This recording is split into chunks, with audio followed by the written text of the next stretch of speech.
Alors toute la semaine et les semaines suivantes, sur tout le mois de mars, les professionnels de la restauration lozérienne volontaires vont venir chaque jour pour à la fois discuter avec nos jeunes de la section hôtellerie-restauration et cuisine, essayer de resserrer un petit peu les liens, de gommer un petit peu les peurs de nos jeunes qui ont peur de ne pas avoir de travail après à la reprise, rassurer aussi les professionnels qui pourront compter sur ces jeunes qui sont motivés pour la réouverture de leurs établissements. Et donc à l'initiative des enseignants, je remercie Marie-Paul, l'enseignante de restaurant qui a monté cette opération.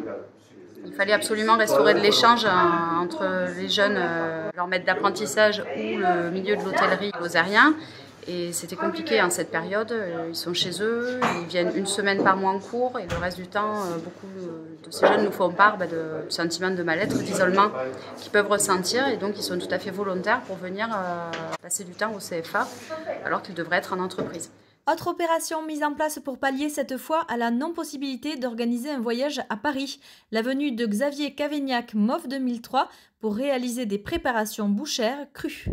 Pour vous, c'est important cet aspect de transmission? C'est extrêmement important. Hein. On dit souvent la relève. Là. La relève, il y a toute une génération qui va partir à la retraite.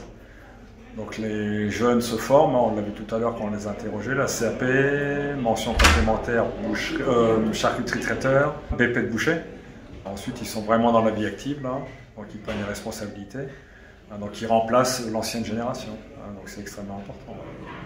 Dorian Amblard, qui s'était fait remarquer l'année dernière lors du concours du meilleur apprenti de France, nous raconte comment il en est venu à cette formation et ce qu'il envisage pour l'avenir.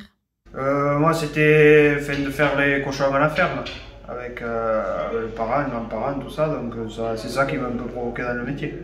Mais je suis là, un CAP charcutier, j'ai déjà un CAP boucher, et plus tard le bac pro, et après voir si peut-être s'installer, si jamais l'occasion se présente.